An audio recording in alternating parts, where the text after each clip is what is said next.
All right, we're going to talk briefly here about transfers. We had a few questions coming about that. So let's take a look at those questions. If a student or staff member moves locations, how do you transfer their info to the new location?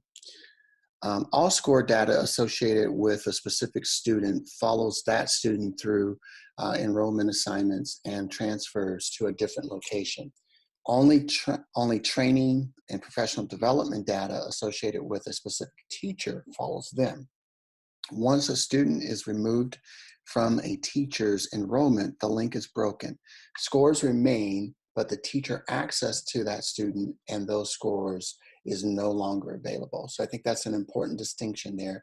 The data doesn't disappear, so those student scores do not disappear. It's just that the link between the teacher and the student is removed. Will I get email notifications for transfer requests? The system is set up to do that, to provide email requests, but it's important that data managers do know this and that they are doing this. There's a status page in the KReady system dedicated to transfers for data managers. It is recommended that data managers check this page frequently to check on the status and process of transfer requests submitted and those awaiting approval. So if I'm logged in as a data manager, this is my dashboard. I can access that by going to the left here, navigation, the left navigation, and clicking on transfers brings me to my status page. And here I see that there are some transfers waiting for my approval or waiting for me to decline them.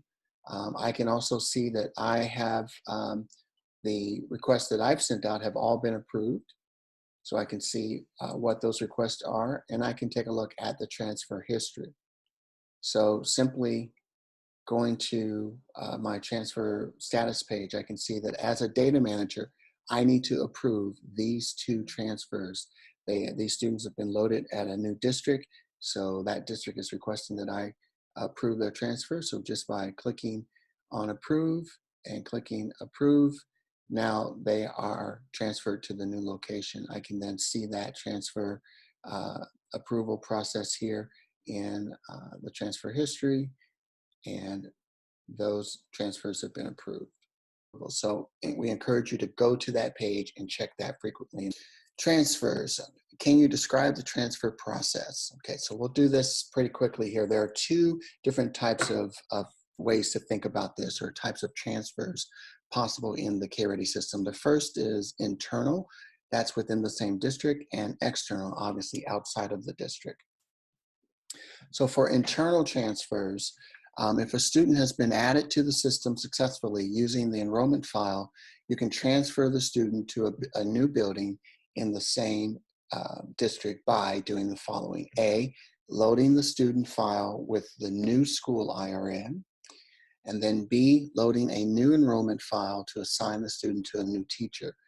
Be sure to remove the student from the original teacher assignment. Now note, internal transfer requests within the district, so those that happen within the district, will not appear on the transfers page I just mentioned. Districts will handle these with their own internal processes.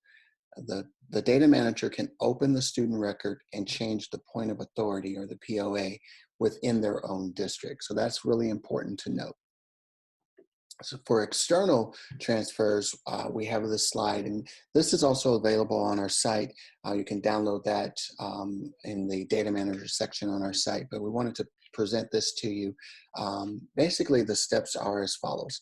One, when a student file is loaded into the system using that SSID, this will automatically trigger a transfer request in the system.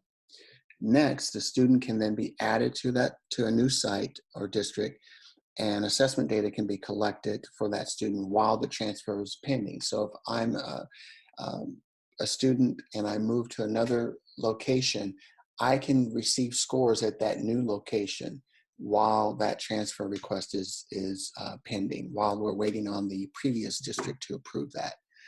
During a pending transfer request of the the origin remains, so the district of origin remains the point of authority until that transfer is approved. So this is the district that's responsible for reporting the score. So when we say point of authority, again, that's the district that's ultimately responsible for reporting the scores. That's why it's important to check those transfer requests and make sure that they are approved so the new district can become the point of authority.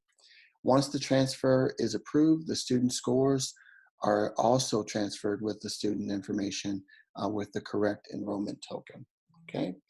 Lastly here, it's important to note that the transferring site must update their SIS information and the KReady information in order to avoid resending the transfer request. So a district that's sending a student to another location must update that information in the KReady system as well. And again, we talked about breaking the enrollment or breaking the link between the student and the teacher.